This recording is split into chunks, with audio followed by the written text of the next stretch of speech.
नमस्कार बच्चों, ईसा classes online education में आपका एक बार फिर से स्वागत है। 12th क्लास है आरबीएसई बोर्ड, जिसमें हम लोग ये रहीम दास जी वाला चैप्टर पढ़ रहे थे और इससे पहले इस पर 2 वीडियो और बना चुके हैं, जिसमें जो रहीम दास जी का कवि परिचय है यानी जीवन परिचय, साहित्यिक परिचय, और इस पाठ का जो परिचय वो पिछले वीडियो में देख चुके होंगे। और साथ ही इसके जो शुरू के 3 दोहे हैं उनका हिंदी अनुवाद हम लोग पढ़ चुके हैं। अब हम लोग पढ़ने वाले हैं आगे जो बाकी बचे हुए इसके दोहे हैं उनका अनुवाद पढ़ रहे हैं। टोटल इसके अंदर जो है 19 दोहे हैं और 19 दोहों के अंदर से हम लोग प्रथम जो 3 दोहे हैं उसका अध्ययन कर चुके हैं पिछले वाले वीडियो के अंदर। रहीमन देखे बड़ेन को, लघु न दीजिए डारी, जहां काम आवे सुई, कहा करे तलवारी। यानी इसमें बड़े और छोटे दोनों के साथ समान व्यवहार करने का उपदेश दिया गया है। ये रहीम के जो दोहे हैं ये उपदेशक के रूप में उन्होंने लिखे हैं। वह इस संसार के लोगों को उपदेश के रूप में चीज़ बता रहे हैं, समझा रहे हैं कि हमें बड़े और छोटे का जो है भेदभाव नहीं रखना चाहिए, बड़े लोगों को प्राप्त करके छोटे लोगों का त्याग नहीं करना चाहिए, क्योंकि जिस स्थान पर एक छोटी सी सुई काम आती है वहाँ तलवार काम नहीं आ सकती, और जिस स्थान पर तलवार काम आती है वहाँ सुई काम नहीं आ सकती। इसलिए हर वस्तु का, हर व्यक्ति का अपना अपना एक महत्व होता है। समय और परिस्थितियों के अनुसार हर किसी का उपयोग किया जा सकता है, हर किसी का महत्व होता है। क्लियर। दूसरा इसके अंदर कहा है कि जो बहुदेववाद है उसका विरोध करते हुए उन्होंने एकेश्वर, एक देव की आराधना करने के लिए कहा है कि एक ईश्वर की भक्ति करने से, आराधना करने से जीवन के सारे कार्य क्या हो जाते हैं, सफल हो जाते हैं, सिद्ध हो जाते हैं। और यदि सभी काम को, सभी कार्यों को एक साथ करने की कोशिश करते हैं तो सारे कार्य ही क्या हो जाते हैं, असफल हो जाते हैं। तीसरा पद है, इसमें सत्संगति का महत्व बताया है कि स्वाति नक्षत्र के समय बरसने वाला पानी एक ही होता है, लेकिन वह केले के मुख पर पड़ता है तो कपूर का निर्माण होता है, और जब वह सीपी के मुख पर पड़ता है तो मोती, और जो सांप के मुख पर पड़ता है तो उसमें जहर का निर्माण होता है। इस तरह जैसी संगत में हम बैठते हैं वैसे ही फल की हमें प्राप्ति होती है। नेक्स्ट चौथे नंबर का जो दोहा है इसमें स्वार्थी लोगों का वर्णन किया है और स्वार्थी लोगों से बचने का उपदेश दिया है। क्या कह रहे हैं, काज परई कछु और है, काज सरई कछु और, रहीमन भंवरी के भये नदी सिरावत मोर।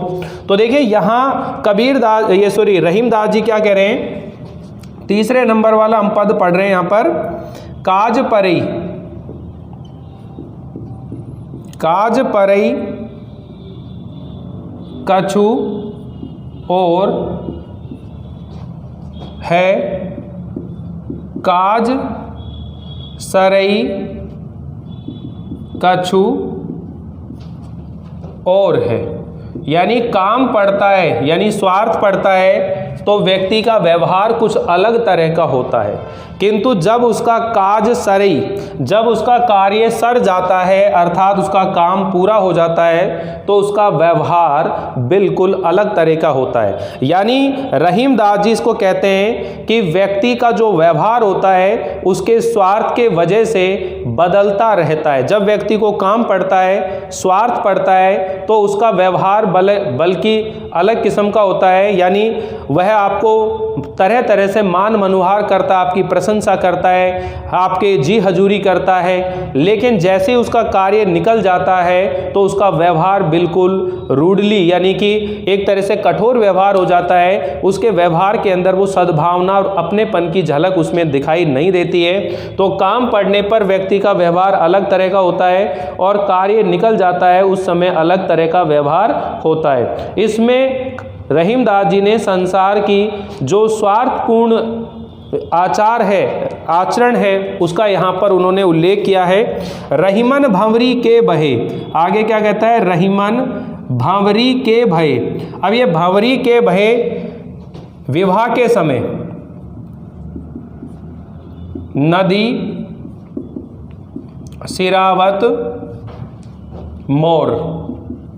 देखिए जब व्यक्ति का विवाह होता है, रहीम दास जी कह रहे हैं कि विवाह होने पर जिस मोर मुकुट को, यानी कि जो मुकुट होता है जिसको कलंगी भी बोला जाता है, यहाँ जो फेटा बनता है, सहरा जो होता है वहाँ पर ऐसे कलंगी नुमा लगा रहता है। तो कह रहे हैं कि जैसे जब व्यक्ति का विवाह होता है तो उस समय जो मुकुट होता है या जो कलंगी होती है उसको अपने माथे पर लगाया जाता है, किंतु विवाह हो जाने के बाद में उसे नदी में सिरावत यानी सिरा देते हैं, नदी के अंदर उसे बहा देते हैं। तो कुल मिलाकर ये बात है कि यहाँ इस पद के अंदर स्वार्थी लोगों का वर्णन किया गया है कि रहीमदास जी कह रहे हैं कि विवाह के समय जिस कलंगी को, जिस मोर पंख को या कलंगी को हम अपने माथे पर विवाह के समय सजाते हैं, शादी के टाइम उसे अपने माथे पर लगाते हैं, लेकिन जब विवाह हो जाता है तो उसे नदी में बहा देते हैं, नदी के अंदर भवा देते हैं। तो कहने का मतलब है कि व्यक्ति का जो व्यवहार होता है स्वार्थ के समय अलग होता है कि आपको सिर पर बिठा लेता है, सिर माथे पर बिठा लेता है और आपकी तरह तरह से जी हजूरी करने लग जाता है, लेकिन जैसे ही उसका काम पूरा होता है उसका व्यवहार बिल्कुल जो है उसके अंदर उस तरह की अपनापन की झलक उसमें दिखाई नहीं देती है। तो काज परई कछु और है, काज सरई कछु और, रहीमन भंवरी के भय नदी सिरावत मोर।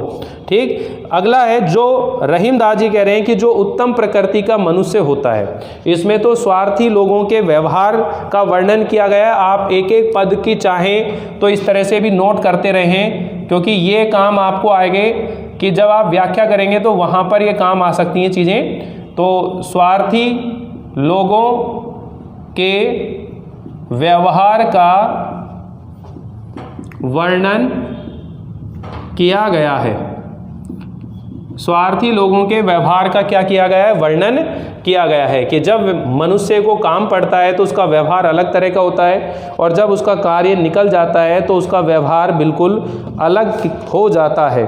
तो यहाँ पर मोर का आशिक आपको समझ में आ गया कि एक कलंगी है, विवाह के अवसर पर दूल्हे के सिर पर पहनाई जाती है, मुकुट कलंगी के रूप में होती है, लेकिन जब विवाह हो जाता है तो उस मोर मुकुट को जो है कलंगी को नदी के अंदर बहा देते हैं। रहीमदास जी कह रहे हैं कि काम पड़ने पर अर्थात जब व्यक्ति को स्वार्थ होता है तो लोग मान सम्मान करते हैं, चापलूसी करते हैं, लेकिन जब काम निकल जाता है तो उसे पहचानने से भी इनकार कर देते हैं। इस तरह का जो स्वार्थी व्यवहार है वो एक आम बात है, सामान्य बात है। ठीक है, और इसे एक उदाहरण के रूप में यहाँ पर दिया है। तो ये जो पद है, अगर अलंकार की बात करें इसके अंदर बच्चों तो दृष्टांत अलंकार है। इसके अंदर कौन सा अलंकार है, दृष्टांत अलंकार है। अब नेक्स्ट जो आ रहा है, जो रहीम उत्तम प्रकृति का करी सकत कुसंग, चंदन विष व्यापत नहीं लपटे रहत भुजंग। यानी जो उत्तम प्रकृति का मनुष्य होता है, उत्तम प्रकृति के स्वभाव वाला जो मनुष्य होता है उस पर कुसंगत का यानी बुरी संगत का कोई भी प्रभाव या दुष्प्रभाव उसके ऊपर नहीं पड़ता है। तो देखिए क्वेश्चन इसी टाइप में बनते जाएंगे कि किस तरह की प्रकृति वाले मनुष्य पर दुष्संगति का प्रभाव नहीं पड़ता है। तो उत्तम प्रकृति वाला जो मनुष्य होता है उस पर दुष्संगति का कोई प्रभाव नहीं पड़ता है। और इसको भी एक उदाहरण के माध्यम से समझा रहे हैं कि जैसे चंदन के वृक्ष के ऊपर जहरीले जो सांप हैं वो लिपटे रहते हैं, किंतु उस चंदन की सुगंध पर या चंदन के ऊपर जहर का कोई भी प्रभाव नहीं पड़ता है। इसी तरह जो उत्तम प्रकृति के मनुष्य होते हैं वो चाहे कितनी भी बुरी संगत में क्यों ना रह लें, किंतु उसके ऊपर वो बुरी संगत का कोई प्रभाव नहीं पड़ता है, वह हमेशा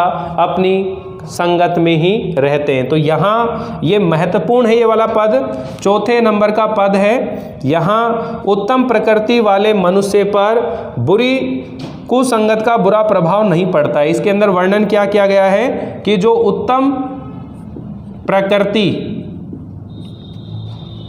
वाले मनुष्य पर कुसंगति का प्रभाव नहीं पड़ता है।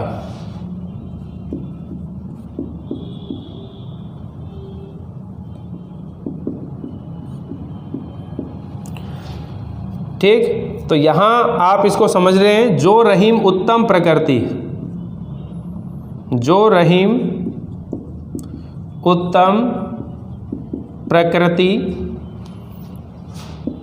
का करी सकत कुसंग, चंदन विष व्यापत नहीं, चंदन विष व्यापत नहीं, लपटे रहत भुजंग। ठीक है, रहीमदास जी कह रहे हैं जो उत्तम प्रकृति का यानी उत्तम स्वभाव वाला जो मनुष्य होता है, का करी सकत कुसंग, कुसंगत बुरी संगति उसका क्या कर सकती है। जैसे चंदन के ऊपर विष व्यापत नहीं, क्योंकि चंदन के ऊपर जहर का कोई प्रभाव नहीं पड़ता है। लपटे रहत भुजंग, चाहे उसके ऊपर कितने भी जहरीले वृक्ष लिपटे रहते हैं, किंतु चंदन के ऊपर कभी भी जो जहर का प्रभाव नहीं पड़ता है। इसीलिए यहाँ जो रहीमदास जी हैं वो उत्तम प्रकृति का जो महत्व है उसे समझा रहे हैं कि जो उत्तम प्रकृति वाले मनुष्य होते हैं उनके ऊपर कभी भी बुरी संगत का प्रभाव नहीं पड़ता है। जैसे चंदन के वृक्ष पर जहरीले सर्प व्याप्त होते हैं, किंतु उसके जहर का प्रभाव उनके ऊपर बिल्कुल भी चंदन के ऊपर नहीं पड़ता है। क्लियर। नेक्स्ट है कि सज्जन और जो विद्वान लोग होते हैं अगर वो 100 बार रूठ जाते हैं तो भी उनको मना लेना चाहिए। ये उनके लोक अनुभव की सीख है। वो कह रहे हैं कि रहीमदास जी कह रहे हैं कि रूठे सुजन मनाइए जो रूठे 100 बार, रहीमन फिरी फिरी पोहिए टूटे मुक्ताहार। रहीमदास जी कह रहे हैं कि यदि संसार में कोई सज्जन व्यक्ति हमसे रूठ जाए किसी बात से और अगर उसे 100 बार मनाना पड़े तो भी हमें उसे मना लेना चाहिए, क्योंकि उससे हमें ही हमारे जीवन में लाभ मिलेगा। क्योंकि सज्जन और विद्वान व्यक्ति बड़ी किस्मत से मिलते हैं हमें, और ऐसी कभी भी हमें कोई व्यवहार उनके साथ नहीं करना चाहिए कि वो हमसे किसी बात पर रूठ जाएं।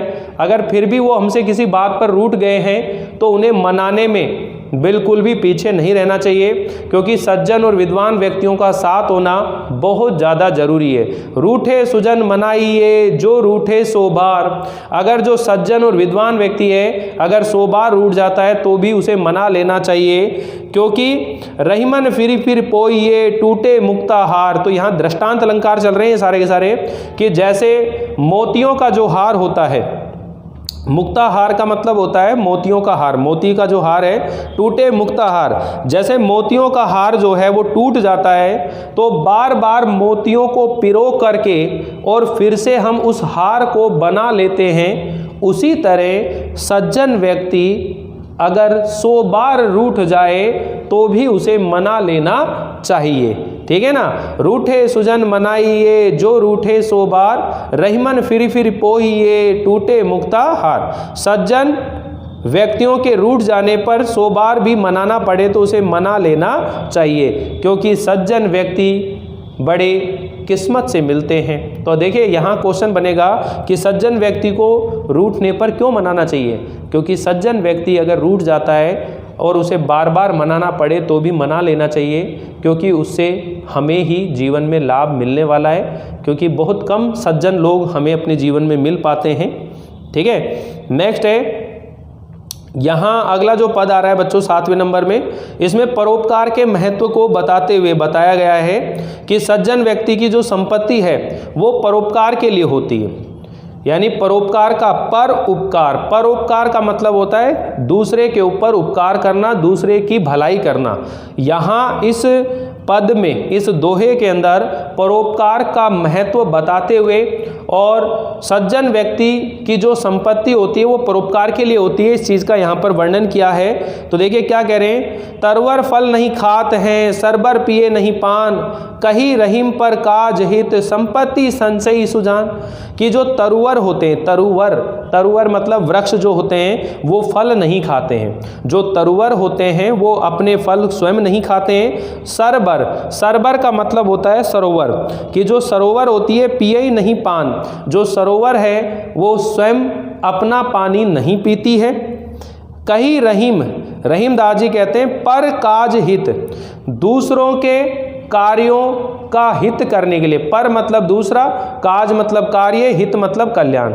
दूसरों के कार्यों में कल्याण करने के लिए संपत्ति संचयी सुजान, कि जो सज्जन व्यक्ति है वो संपत्ति एकत्रित करते हैं या संपत्ति का संचय करते हैं। तो आप ध्यान दीजिएगा, यहाँ इस पद के अंदर जो रहीमदास जी हैं उन्होंने कहा है, एक तो परोपकार का महत्व बताया है कि हमें अपने जीवन के अंदर दूसरे लोगों का कल्याण करना चाहिए, परोपकार करना चाहिए। और इसी महत्व को बताते हुए कहते हैं कि जो सज्जन व्यक्तियों की संपत्ति होती है, सज्जन व्यक्तियों की संपत्तियों का जो संग्रह होता है वो दूसरों के कल्याण के लिए ही होता है। ठीक है, तो यहाँ तरवर फल नहीं खाते, तो कह रहे हैं कि जिस तरह से जो वृक्ष होते हैं, वृक्षों के ऊपर कितने सारे फल लगते हैं, लेकिन कोई भी वृक्ष अपने फल स्वयं नहीं खाता है। सरोवर में, झील में कितना पानी होता है, वह झील अपना पानी स्वयं नहीं पीती है, उसका पानी दूसरे ही लोगों के काम आता है। वृक्ष के फल भी दूसरे प्राणी ही खाते हैं। उसी तरह जो सज्जन व्यक्ति होते हैं उनका जो धन है वो दूसरों के कल्याण के लिए ही काम में लिया जाता है। इसीलिए कह रहे हैं सज्जन व्यक्ति जो है, जो संपत्ति का संग्रह करता है, वह दूसरों के कल्याण के लिए ही करता है। क्लियर सभी को? तो वापिस सुनिएगा बच्चों, क्या कह रहे हैं, तरवर फल नहीं खात है, सरबर पिए नहीं पान, कही रहीम पर काज हित, संपत्ति संचयी सुजान। कि यहाँ रहीमदास जी ने परोपकार का महत्व बताते हुए और सज्जन व्यक्ति की संपत्ति परोपकार के लिए होती है, इस बात का यहाँ वर्णन किया गया है।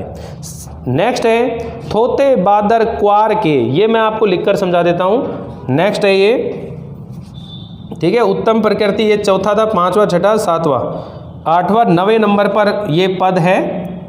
थोते बादर, थोते का मतलब होता है खाली। थोते बादर क्वार के, क्वार का मतलब होता है कि जो अश्वनी का महीना होता है, अश्वनी कार्तिक का जो महीना है, क्वार के, क्वार का महीना होता है, जो रहीम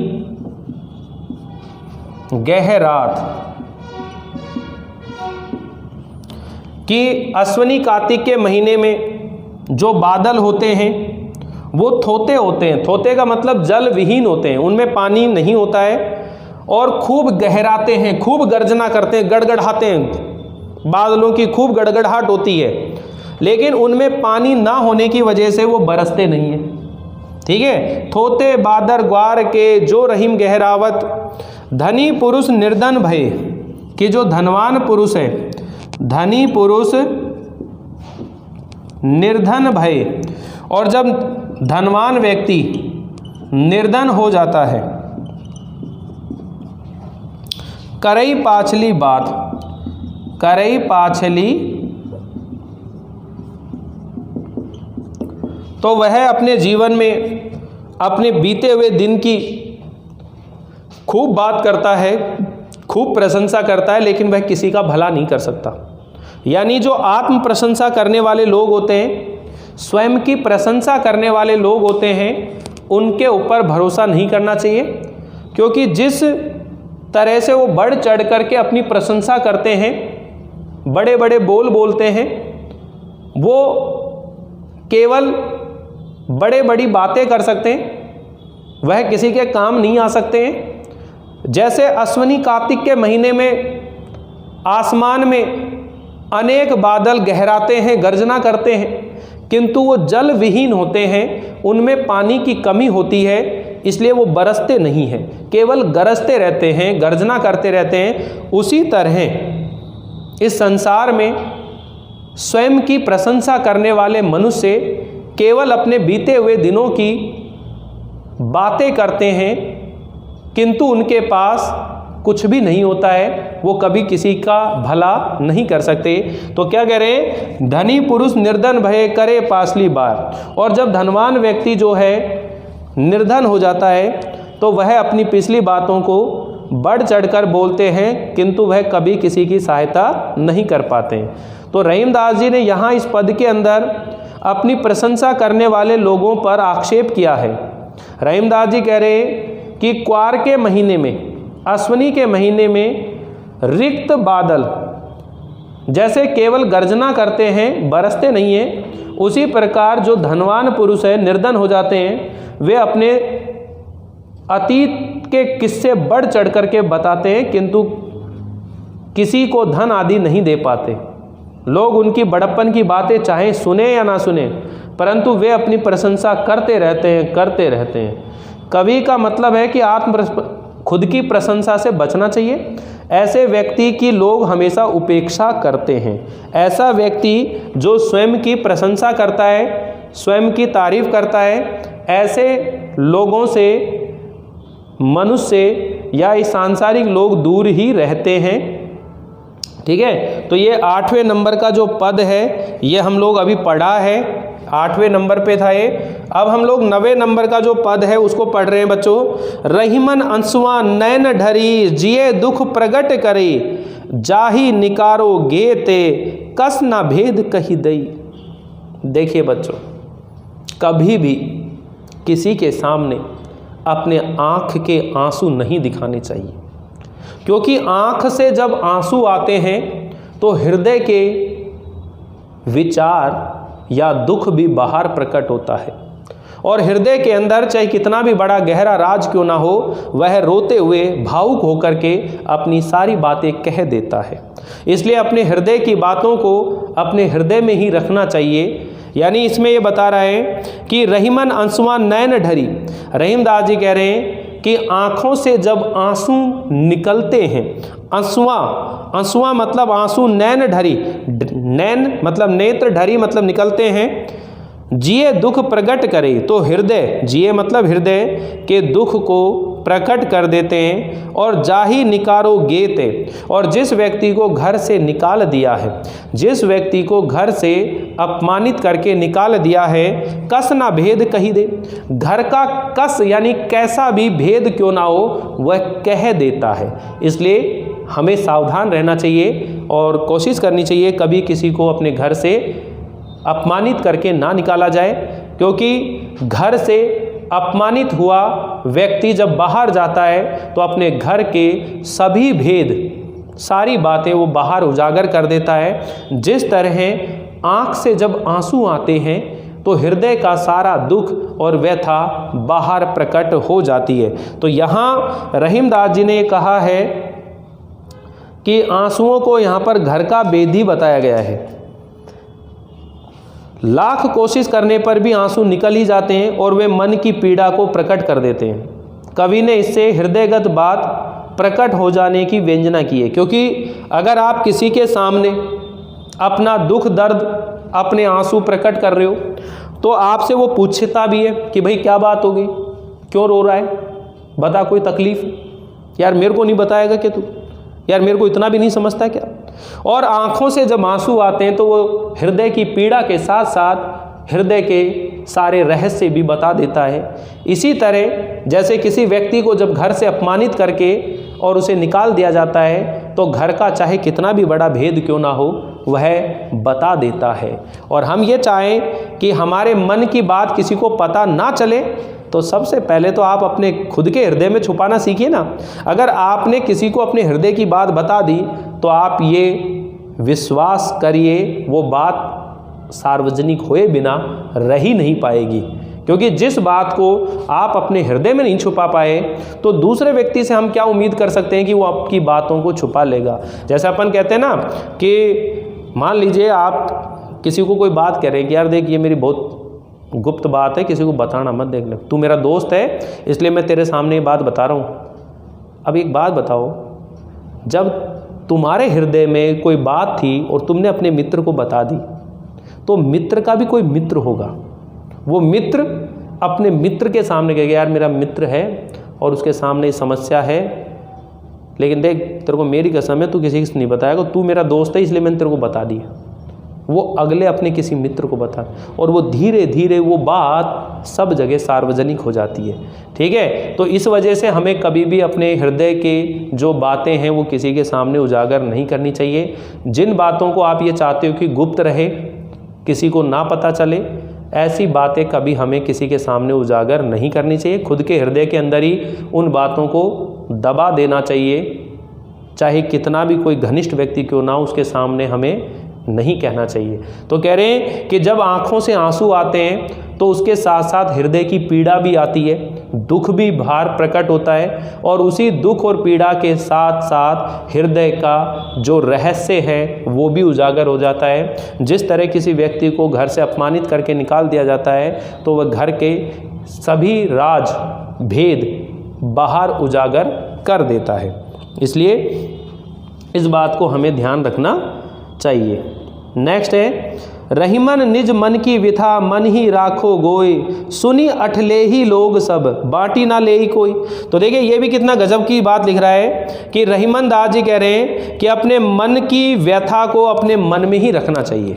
अभी जो मैं बात कर रहा था आपसे कि अपने मन की व्यथा को अपने मन में ही रखना चाहिए, उसे किसी के सामने उजागर नहीं करना चाहिए, क्योंकि संसार में उन बातों को सुन करके केवल आपका मजाक उड़ा सकते हैं। अठलेई सब लोग सब यानी कि सभी लोग उसका मजाक बना सकते हैं, बांटी ना ले कोई, लेकिन उसे कोई बांट नहीं सकता, अर्थात उस दुख को कोई भी बांट नहीं सकता। तो रहीमदास जी यहाँ इस पद के माध्यम से कह रहे हैं कि निज मन की व्यथा मन ही राखो गोय।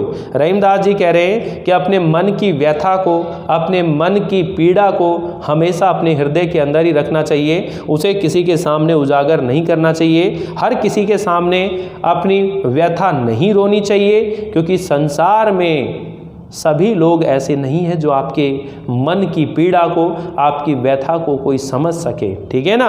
मीराबाई ने कहा था ना, मीराबाई ने सुना कि मेरा दर्द ना जाने कोई, मैं दर्द की दीवानी, मेरे दर्द को कोई जानता नहीं है। अब ऐसा व्यक्ति जिसके हृदय में किसी के प्रति अगाध प्रेम हो, वह किसी दूसरे को अपने प्रेम की गति कैसे समझा सकता है कि कितना गहरा प्रेम है। तो लोग उसका केवल मजाक बना सकते हैं, हंसी उड़ा सकते हैं, उसके हृदय की पीड़ा, दुख या उसके इमोशन को कभी कोई नहीं समझता है। इसलिए रहीमदास जी कह रहे हैं अपने मन की व्यथा को अपने मन में ही रखना चाहिए, उसे किसी के सामने उजागर नहीं करना चाहिए, क्योंकि सभी लोग उसे सुनकर केवल मजाक बना सकते हैं, बांटे ना ले ही कोई, लेकिन उस दुख को, उस पीड़ा को कोई बांट नहीं सकता है।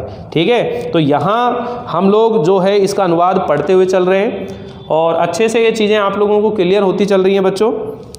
नेक्स्ट है, दीन सबन को लखत है दीन ही लखे ना कोई, जो रहीम दीन ही लखे दीन बंधु सम होई।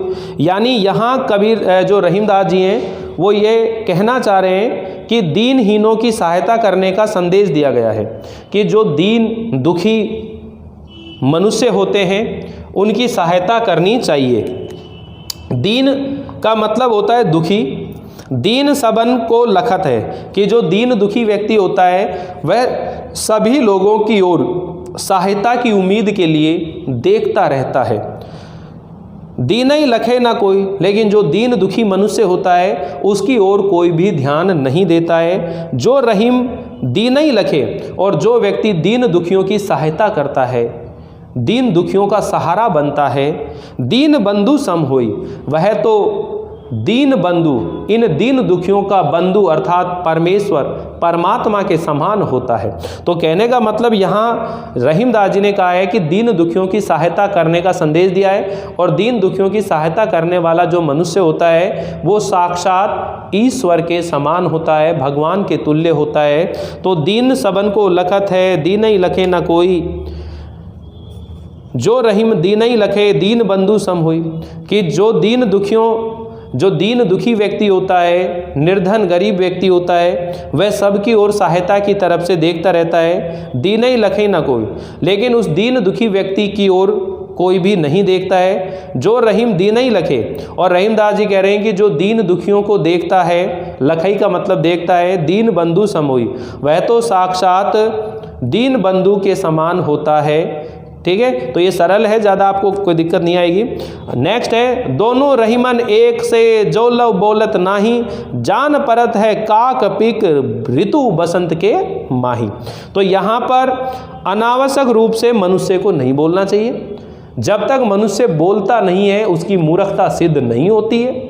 इसलिए बेवजह हमें कभी किसी के सामने अपनी विद्वता का प्रदर्शन नहीं करना चाहिए। जितनी आवश्यकता हो उतना ही हमें बोलना चाहिए। जैसे दोनों रहीमन एक से, कह रहे हैं कि कौवा और कोयल दोनों दिखने में रंग रूप में एक जैसे ही होते हैं, जब बोलत नहीं, जब तक वे बोलते नहीं हैं दोनों एक जैसे ही लगते हैं। जब तक वे बोलते नहीं हैं दोनों एक जैसे ही लगते हैं। जान परत है काक पिक ऋतु बसंत माही, लेकिन जब बसंत ऋतु के अंदर कोयल अपनी मीठे स्वर में कुहुकती है, आवाज़ करती है, तो उससे पहचान में आता है कि ये कौवा है और ये कोयल है। तो इसका मतलब ये है बच्चों कि कभी भी हमें बेवजह अनावश्यक रूप से कहीं नहीं बोलना चाहिए।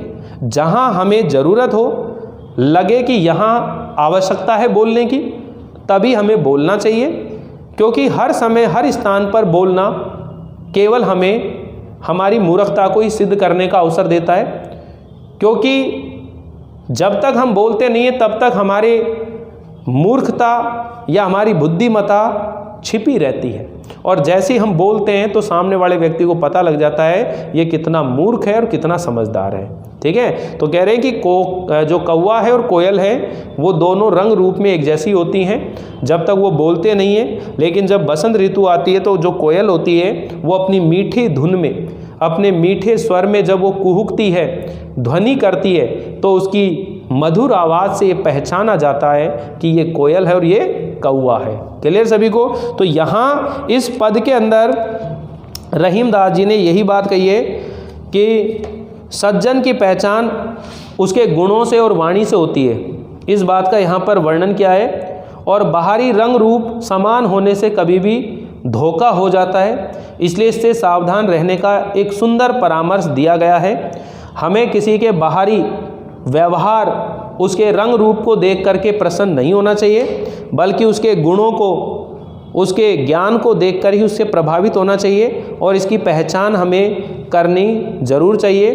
तो रहीमदास जी कहते हैं कि कौवा और कोयल रंग रूप में एक समान होते हैं। वे जब तक बोलते नहीं हैं तब तक उनमें भेद करना कठिन रहता है, लेकिन बसंत ऋतु में जब कौवा काँव काँव और कोयल मधुर कूक करती है तब उनका भेद खुल जाता है।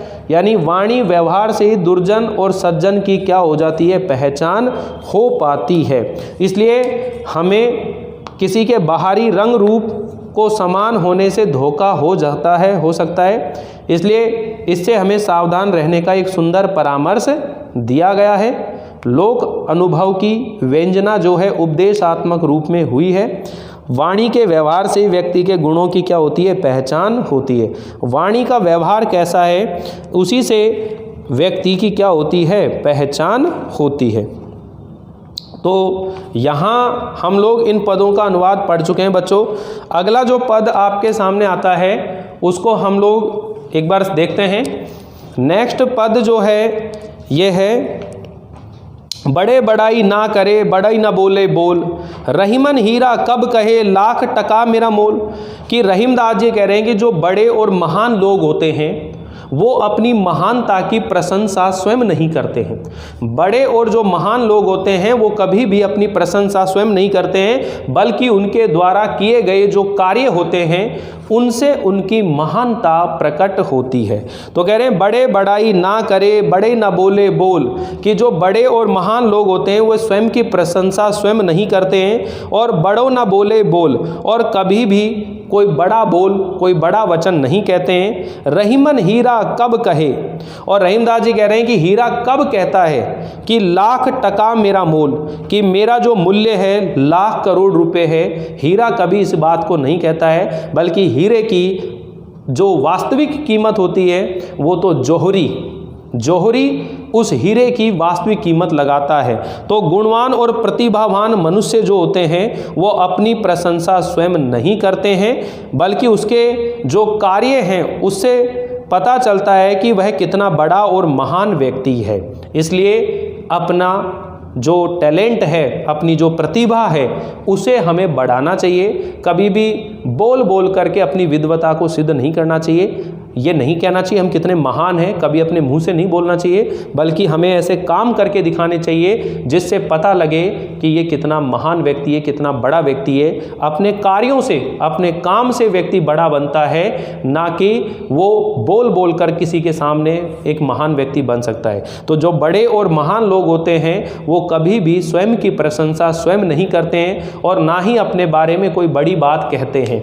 जैसे हीरा जो होता है वह कभी भी ये नहीं कहता है कि मेरा मूल्य लाख करोड़ रुपए है, बल्कि हीरे की जो वास्तविक कीमत है वो तो जोहरी ही लगाता है।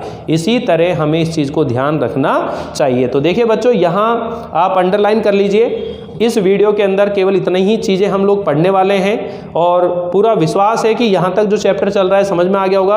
अब जो नेक्स्ट वीडियो आने वाला है बच्चों, उसके अंदर ये जो चैप्टर है इसकी व्याख्या का पैटर्न मैं आपको समझाऊंगा, साथ ही इसके जो क्वेश्चन आंसर हैं, इसमें जो महत्वपूर्ण प्रश्न हैं उनके बारे में भी हम लोग चर्चा करने वाले हैं। तो आप इसी तरह जुड़े रहिए, बने रहिए। मिलते हैं अगली बार इस चैप्टर को आगे बढ़ाते हुए। तब तक के लिए थैंक यू, बाय बाय।